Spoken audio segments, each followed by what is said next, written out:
enough. You know what I'm saying?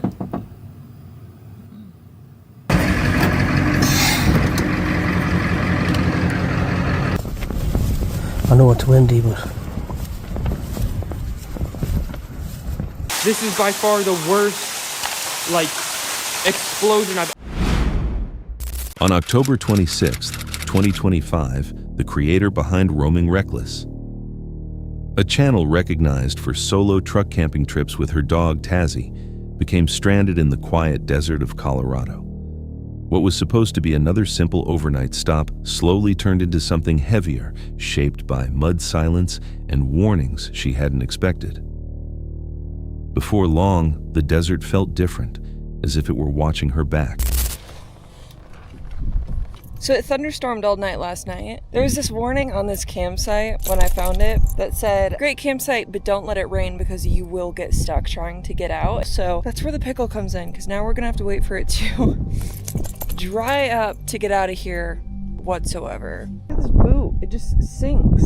I drove out to the desert to camp for a few nights. Unfortunately, I forgot to check the weather app before getting to camp because I never check the weather app. Rain's over here. But as you can see, just my luck, not only did it rain and strand me out here, I'm about to find out that we're in for a record-breaking storm. While I was eating breakfast, minding my business, I got a severe weather alert on my phone that we were officially in a flood watch. Now, the reason that's so concerning is because we're in the desert, where flash floods can happen quickly and be extremely dangerous and unforgiving. We were entering into record-breaking weather. Not only the biggest storm this area has had since 1941, but also I saw this online. Grand Junction had its wettest day in over 50 years with 1.35 inches of rain. That also tied its 7th wettest day ever recorded. While that situation in itself isn't super scary, the reason this is so bad is because of the type of ground that we are on. It's just a type of clay that you cannot drive on whatsoever. It's the equivalent of driving on grease. No matter who you are or what type of rig you have to wait for the ground to dry out to get anywhere or do anything. Heavy rain, heavy thunderstorms, and people that have camped at this site before said that the dry creek will flood and it washes away the road, or at least it has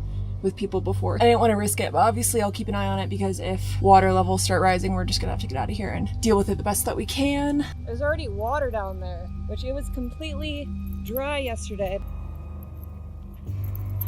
I'm basically just gonna try to leave Tazzy outside of the truck for as long as possible since we're gonna be trapped inside the truck tonight with heavy rain and thunderstorms, so. The rain is picking up for sure. Just monitoring all the water levels. We'll just, off-road through the vegetation. This is all water coming in from the windows.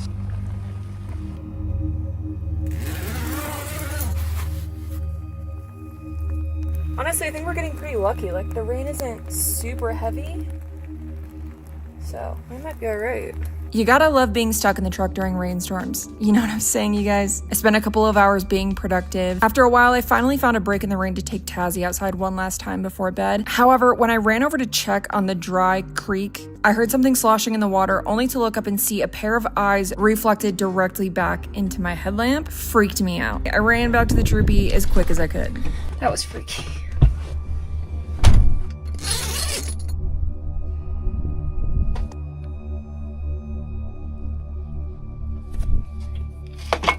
Well, I don't know what that was, but we're covered, so no one can see in here at all. Looks like it's gonna be raining all night and through the morning, so, and we're still on flood watch. She woke after a long desert storm stepped outside and saw the ground had turned into thick gumbo mud. Her Land Cruiser sank just enough to make it clear she wasn't going anywhere. She had noticed warnings in campsite reviews, but only then did they feel real. Even inside the truck, mud pushed in through the window seals, showing the day was far from over. And as hours passed, the desert slowly revealed more signs there still. Later that evening, she walked toward the dry wash to check rising water. The only sound she heard was faint sloshing beneath her headlamp, until a pair of eyes reflected the light from the darkness. She froze for a moment before rushing back to the truck with Tazzy right behind her. The floodwatch alert on her phone felt heavier after that instant, but the silence didn't last long.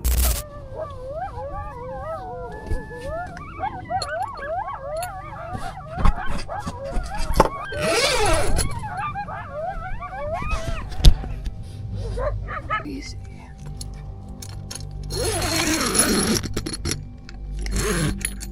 Sorry to wake you up, Tazzy. Coyotes out there or something.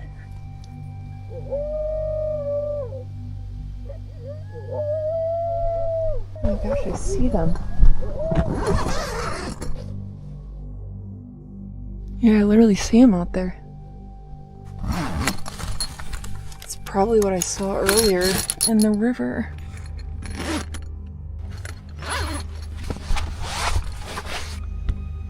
Oh wow. Look at the river. It's so much bigger back there. Holy cow. That is crazy. Holy mud.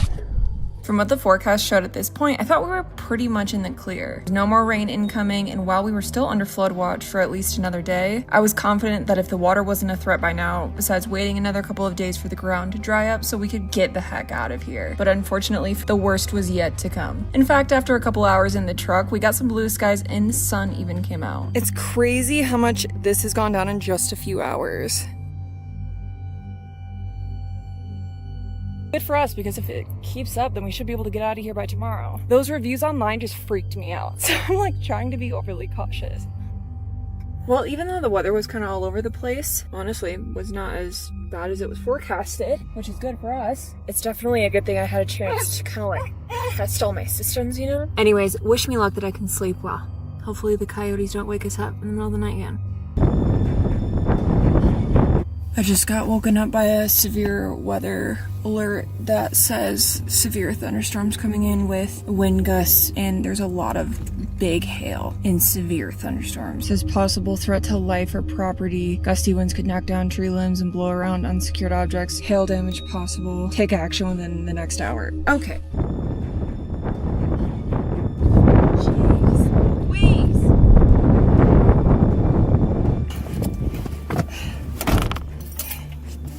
Let's get the heck out of here. Yeah, I think I just need to head towards town. I literally cannot see. Oh, yep. Going down into a ditch because I can't see where I'm going. Oh my gosh, you guys see that lightning? It's coming for us. We're literally stuck in this freaking gumbo. I'm not even joking.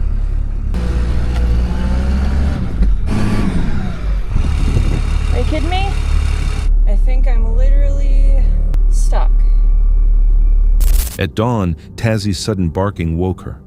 Through the window, she saw coyotes moving across open ground, their shapes matching the eyes she had seen the previous night. The wash outside was deeper now, mud thicker, and Tazzy refused to step onto the ground without help. Still, the desert kept shifting. Hours later, sunlight broke through clouds warming the ground and thinning water in the creek. She walked the banks again and watched the flow shrink with every passing minute. For a moment, escape felt possible, like the desert was offering a small opening. But that hope didn't survive the night ahead there, now still fading out. At 2 a.m., her phone lit up with a new alert, a possible threat to life or property. She quickly packed up and tried to drive out, only to feel the wheels sink again. The truck stopped.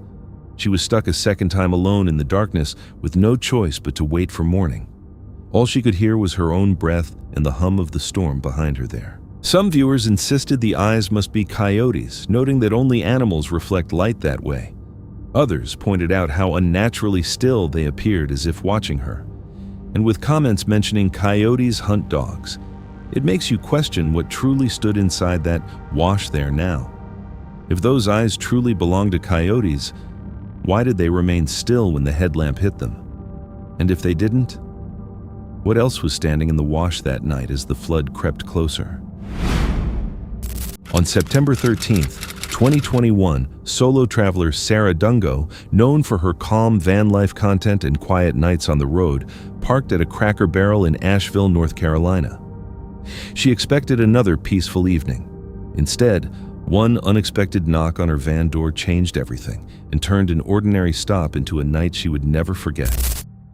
Essentially, I was coming off a nature high and recharged for the next leg of my journey. My next destination was Asheville, North Carolina. Asheville is a medium-sized city with a pretty artsy vibe, and the first day was great. It has a good selection of restaurants, fun shops, and interesting people about.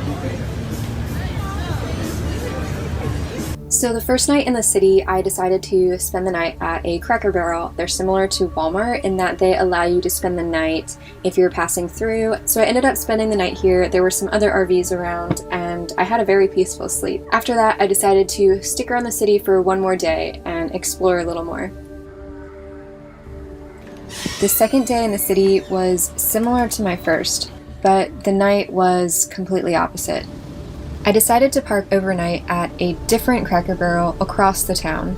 The restaurant began closing and the parking lot slowly began emptying until I found myself alone in the middle of making dinner. I was totally in my own world when I heard an alarming knock. Know her, please leave me be.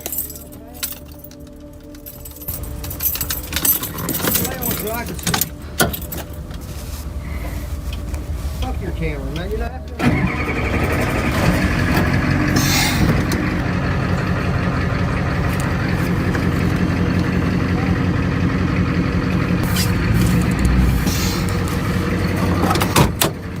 She starts by reassuring viewers she was not physically hurt, though the memory stayed vivid. The night had begun like any other, a long day of driving a quiet parking lot and the comfort of routine. But after the restaurant closed and the RVs left, the silence settled in too deeply. Some nights shift direction without warning. While she was cooking dinner, a loud, unsettling knock shook the door. A man, unsteady, disoriented, and insisting he was searching for someone who worked inside, stood close, knocking and calling out. Sarah remained completely silent, turning off every light and holding her breath as he lingered outside her van. Fear builds quickly when you don't know what someone wants.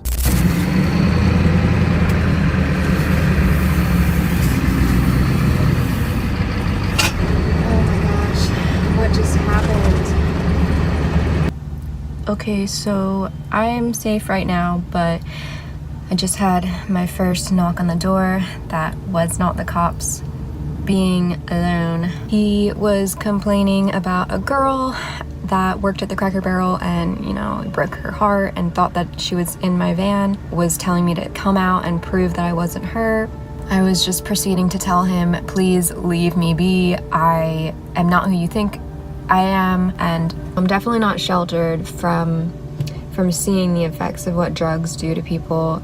It's hard talking to people that are inebriated. So when he continued to not leave and was trying to go to every door of the van, I quickly unhooked my propane, made sure my drawer was closed, and then drove down the street a half a mile before I could actually, because I didn't really have time to put my stove away. So I got around the corner, called the cops, and then from there I drove about 10 miles up the road.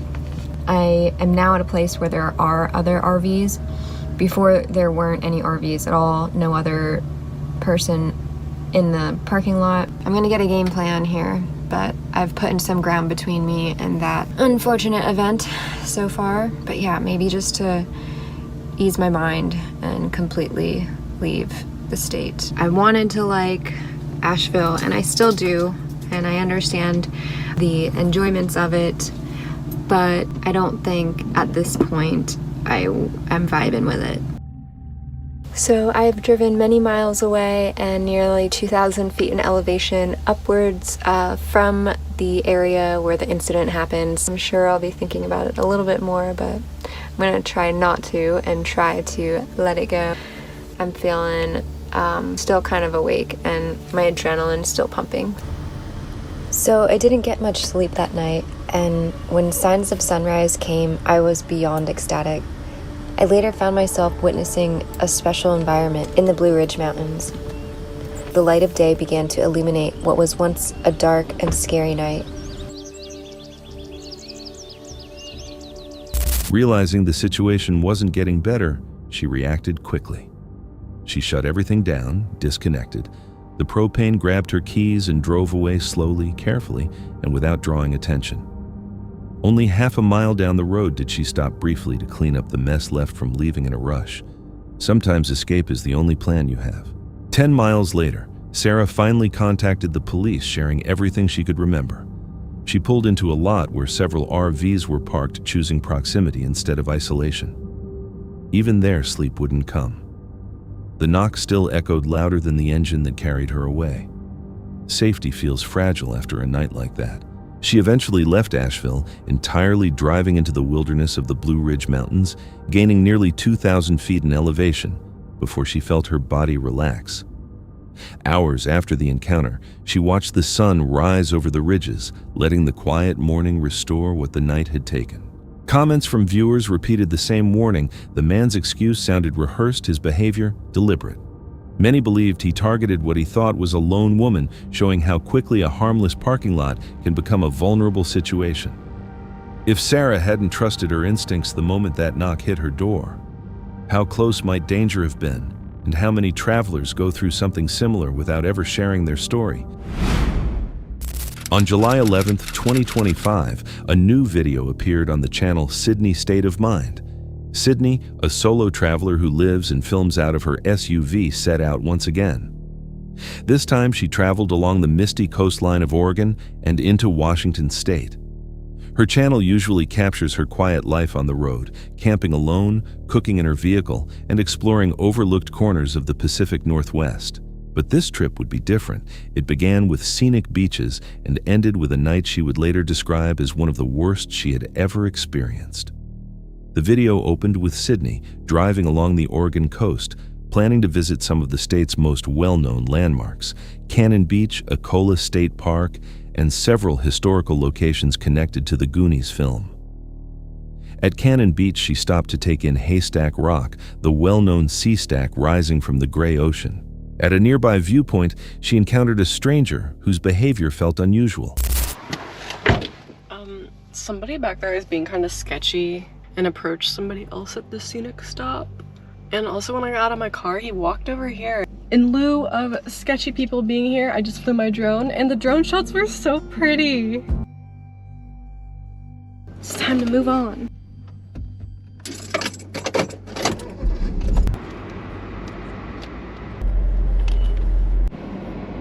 The camera shook slightly as she laughed it off, choosing instead to keep her distance and launch her drone for a few quick shots before leaving.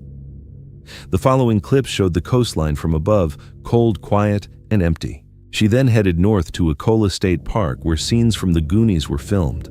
The forest there was dark and thick with fog. Soon after, she found herself walking along a beach scattered with driftwood and a single grave marker dated 1865. Its inscription read, "Known only to God." Further along the coast, Sydney reached the wreck of the Peter Iredale, a ship that ran aground in 1906 during a storm. The rusted ribs of the hull still rose from the sand, surrounded by gray surf. She explained that the wreck had once been nearly whole, but had gradually disappeared over time. From there, she visited Fort Stevens, the only military site on the U.S. mainland ever attacked during World War II, and Fort Clatsop, the winter camp of Lewis and Clark. Between locations, she spotted a coyote wandering near the road. Its presence during the day made her uneasy, and later a herd of elk grazing quietly in a field. Crossing the bridge into Washington, the tone of the video shifted.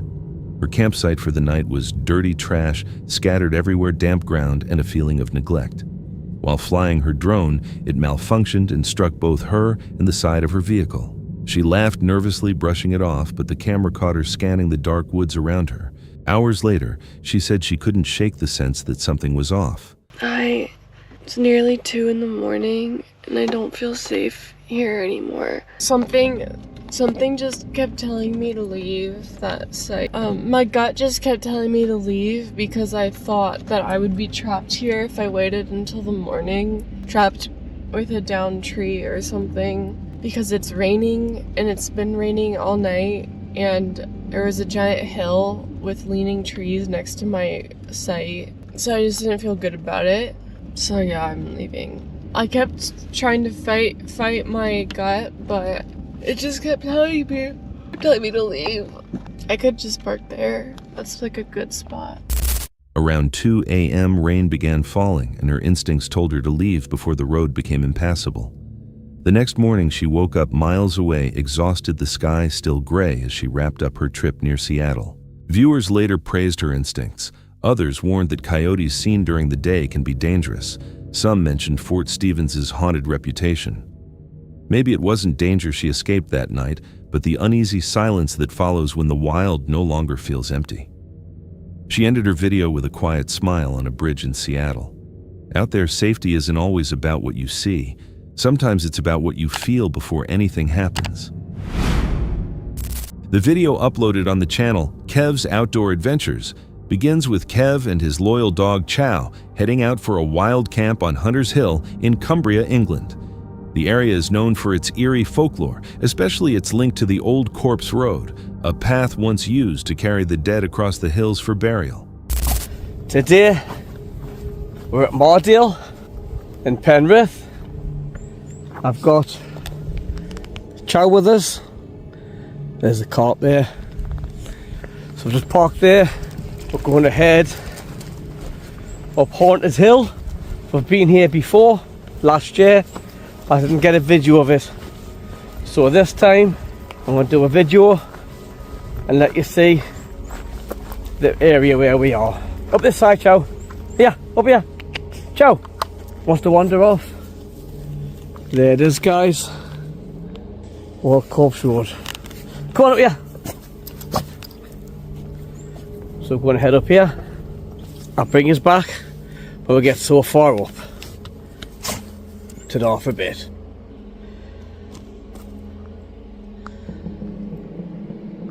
Unbelievable view, isn't it? The water's right down, as you can see. That little island wasn't shown last time I was here. So we're heading up this way. I'll let Chow off his leader before long, just to make sure there's no sheep in that about. So I'll bring us back when we get further up.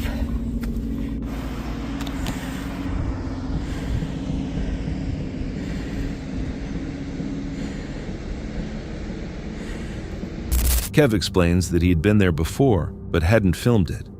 This time, he plans to document everything. He walks through the rugged terrain, capturing sweeping views of the lake below its water level, unusually low, exposing small islands that were once underwater. Kev describes the history of the region. Years ago, a devastating flood swept through the valley, drowning the old village of Mardale beneath the reservoir. The Old Corpse Road, he adds, was once used to transport bodies by horseback to nearby towns for burial, a grim practice embedded in the land's memory. Locals have long said that those who camp there still hear footsteps at night, along with the sound of horses crossing the hills. Many moons ago, there was a flood, I think from Manchester, the reservoir, and Mardale was a village, and the water swooped down, wiped out the village, and killed a lot of residents, which is horrible. And this hill that me and Chow came up today is called Old Corpse Road. So what they used to do was, they used to get the bodies on ponies and they would carry them on horseback up this hill to the next town, which is a few miles away. I think it was Shap or something like that. I think that's what it was called anyway. And they would carry them up here one at a time on the back of a horse and take them to the dead bodies to the other city to get buried. And then there's rumours being told that over the years people have been coming here camping and they've heard people walking about, they've heard horses running around the field where they are, up the hill. They've looked outside and there's been nobody about. So, like I say, last time I was here, me and Chow, he was flat out. I'm lying in my bivvy watching a film on my phone, and it just sounded like somebody was walking around outside my tent in the long grass, scuffling in the long grass, walking around. I went out, had a look, nobody there. Kev remembers one such experience himself, lying in his bivvy, hearing faint movement outside his shelter, like someone walking slowly through the long grass. When he stepped out to check, no one was there. As the night deepens, the wind begins to strengthen. Then, a sound cuts through it, steady, rhythmic, and close. Kev wakes immediately, whispering into the camera, unsure whether what he's hearing is real or imagined.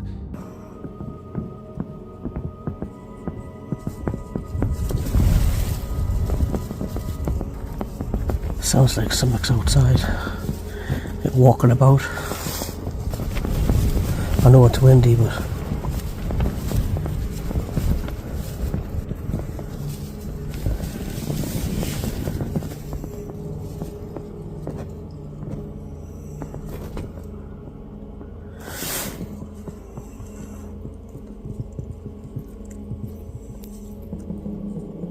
what's that? I didn't know if you can pick it, you can hear it or not.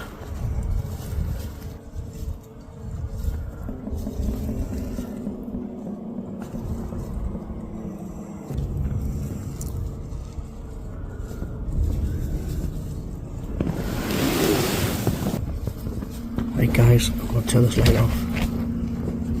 Fuck. I'm going to try and get some sleep. I know it's windy, but I just saw those footsteps outside as well. Can't hear it now, like, but now when you feel like people walking around in long grass, makes it a rustling sound. That's what it was like. It isn't the tent moving or the tarp shifting, it's footsteps, slow, heavy, human. He switches off his headlamp and listens, holding his breath as the sound continues just outside. Hours later, as morning light breaks, Kev starts packing up. He tries to explain what happened, but admits the sounds were too precise, too human to be caused by wind or animals. Alright guys, we're all getting packed up. It's a bit nippy, windy. Like, I'm gonna go now. It's all like sick. Well, not sick, but like, it's a bit nippy. And so, I'm gonna get the tent down. All the stuff's put in the bag. I get this tent down. And we'll be getting out of Dodge City. I'll bring it back when we're all packed up. To the off a bit. Right guys, we're all packed up. We're heading back down now. It's getting very cold now. As you can see, that's where I camped. Leaving no rubbish. Chow's got his coat on because it's bloody cold. So we're going to head back down now. Bring it back. Yeah. Get it.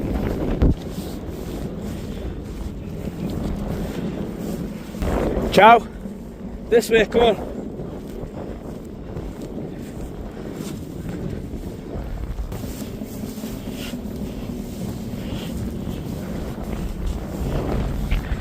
Got his hood on.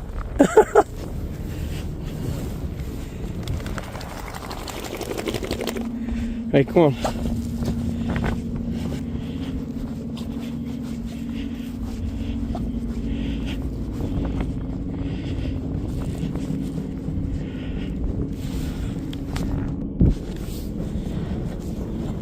As he and Chow make their way down the hill, the tension remains. He laughs nervously on camera, but the unease is clear in his voice. The encounter could have been the result of changing wind patterns or wildlife moving through the grass. Yet the timing and the deliberate rhythm of the sound suggests something else. Could the legend of the old corpse road still linger across the land carried by those who never left? Was Kev truly alone on that hill? Or did he share the night with something older, something tied to the valley's buried past? Sometimes what we dismiss as folklore may simply be history that refuses to fade. On December 12th, 2024, a van lifer named Ariana uploaded a quiet daily vlog to her YouTube channel, Taking a Journey, a channel centered on solo van life, everyday routines, and life on the road. Filmed in a parking lot in Texas, the video follows a normal evening inside her van. Y'all, when is the last time y'all saw a store like this that you can drive through? So that truck just came out. I gotta go there one day. Not right now because I have somewhere to be, but yep.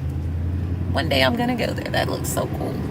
So I'm not sure where it's leaking from, but it has spilled everywhere. So the water is under here, all over the floor still. And down here. I am definitely gonna have to redo my floor. It's a lot of moisture under here and it's starting to pill up. I just got off. I just want to relax. I have to edit. I have And I have a lot of stuff to clean. And it's not just cleaning up the water because it's from my gray water tank. So I have to go and bleach this. I have to bleach all of this, like all of this down. I had a bag of clothes sitting on the floor because I was gonna go wash. It's soaked now. And I have a huge mess over here, everywhere, because I had to take everything out. And I had to move stuff that was on the floor that is now wet.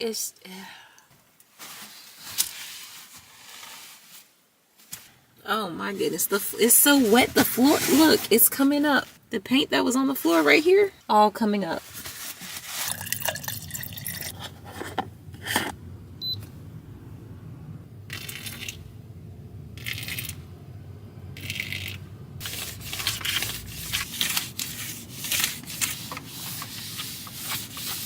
After a long day, Ariana returns to her van and finishes cleaning up a messy leak from her gray water tank.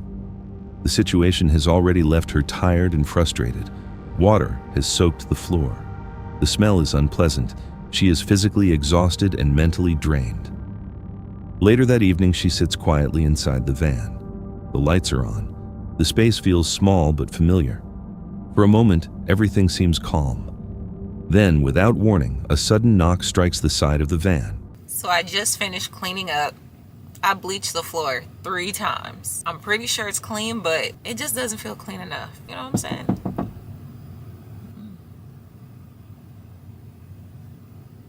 Ariana freezes. She isn't expecting anyone. She listens closely, trying to understand what she just heard.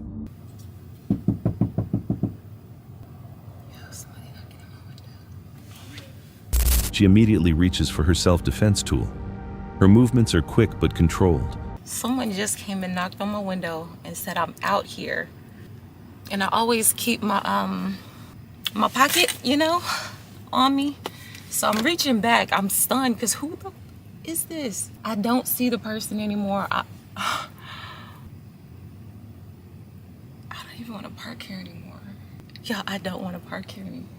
She tries to look outside, but the darkness makes it difficult to see clearly. The parking lot suddenly feels empty and exposed. Okay, yeah, so I think I might move. Give me a second, y'all. What the heck? Let me turn this off. Let's go. I'm not parking here. I'm not. Nope. After a few tense seconds, Ariana makes a decision. She drives away. Only after leaving the area does her body begin to relax. She parks in a different location and takes a moment to steady herself. The night ends without further incident, but the encounter leaves a lasting question behind. The knock and voice suggests someone was aware of her presence, raising concerns about how visible solo van lifers can be at night. Was the person mistaken about who was inside the van, or did they already know someone was there from the start? On November 4th, 2025, the YouTube channel 2Swag uploaded a video documenting an illegal urban exploration inside Lake Forest Mall in Gaithersburg, Maryland. The channel focuses on abandoned locations, large-scale decay, and real-time exploration. In this video, 2Swag and his team enter a shopping mall that has been closed since March 2023. Once a busy community hub, the building now stands empty, silent, and still partially powered, creating an uneasy contrast between its past activity and current abandonment. There's trucks right there. I don't think they have workers in them, so we don't have to be afraid, but it is pretty concerning. There's a trail cam on that blue thing right there, and then I guess we just gotta try and get into here. Shit, we gotta be careful. Can I check up there? Should we? Yeah, we should. That door looks, it has like multiple padlocks. The exploration begins outside. The group approaches the rear of Lake Forest Mall and quickly notices signs that the place is not entirely forgotten. They move carefully, testing doors and avoiding cameras until they find a push-bar entrance leading into the mall's service corridors. As they move through storefronts, they discover spaces frozen in time. A spa still holds magazines dated 2023. A jewelry store contains empty display cases. Restaurants like Ruby Tuesday still have beer kegs in storage. In electronics shops, phone parts and cables remain scattered across counters. These are not long abandoned ruins. The mall closed recently, and the details reveal how sudden the shutdown was. Pretty easy entrance. Gotta go through this. Oh my god, the mold smell. Oh, it's flooded. It is complete and utterly flooded. So you could see how bad all of it truly is. There's complete puddles on the floor in here. Just being in here alone right now is terrible. Every single thing you see right here is leaks. And it also just rained, so this makes everything like 10 times worse. The lights are still on. This is for everybody who says abandoned places can't have power. Look at these frickin' stacks. Destroyed. Inside of a JCPenney, it's raining. That's crazy. You can see it's all just rotted and moldy, and the ceiling is completely decaying. I did not have a headache before walking into this room, and now like my temples are burning. As daylight fades, the mall grows darker. In several areas, water leaks from the ceiling, carpets are soaked, entire sections are flooded. The smell becomes difficult to ignore, and the air feels heavy to breathe.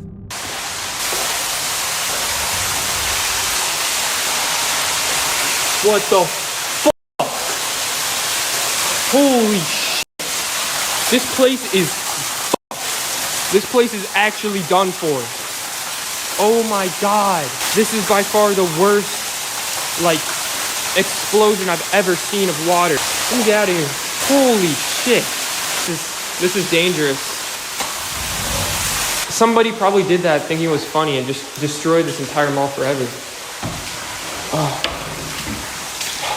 My shoes are already destroyed, so there's no real point. But I think this was the security office, how it was from when this place closed. None of this stuff works. All of this stuff is completely fried. They had all of their everything. These desks are just full. Files on files on files. Check request forms, due diligence, bank information, business plan, insurance, cash flow by month 2014. So they were making, I always wondered how much malls make each month. I wonder if we keep going through all these files, if we'll see the mall get less and less net income. I'm not supposed to be in here at all. I am exploring this now because in probably like a month or two, this will be so moldy, I will not be able to explore it. It gets really moldy over here. This is terrible. This is the security office. I bet you they flooded it for a reason. My lungs are hurting. Just walking through this. Oh, this fucking mold. It smells so bad in here. There's a pair of bolt cutters. Oh, it's because of the paper, isn't it? I can't go in there. This is probably one of the wildest things I've ever seen. Is a check for $7,000 just floating down the office. That's awful. There's just money and credit cards and checks in here. All of this. IDs. Javon Marcus. Lost keys. There's AirPods. Full-on AirPods. What the hell? I'm just in awe of this place. This is really, really cool. The team eventually reaches the security and management offices. Here, the atmosphere shifts again. Instead of debris, they find paperwork. These items were not meant to be left behind. They suggest people exited quickly without fully clearing out their work. All right, you guys, so we've made it back. This is day 2. I think we're first going to go to the Macy's or JCPenney, and then I think we're going to go over to like the Playset area. So let's go. Oh, there's the sushi place he was talking about. Nori Sushi. Oh, it smells terrible. They left like a whole bunch of food residue here.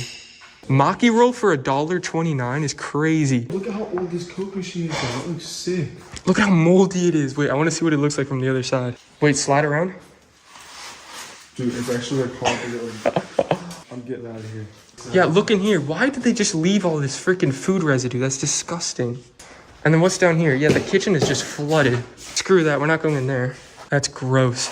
On the second day, the group ventures deeper into the building. They come across a food court that appears ready to operate with menus still displaying meals no one will order.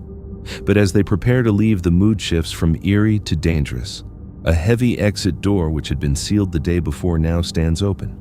Outside, a security patrol vehicle sits quietly in the distance. The realization hits them quickly. Something has changed inside the mall because someone else may be there with them. With their flashlight batteries running low and shadows growing longer, The group exits in a hurry, fully aware that while the mall has no customers, it is not truly empty.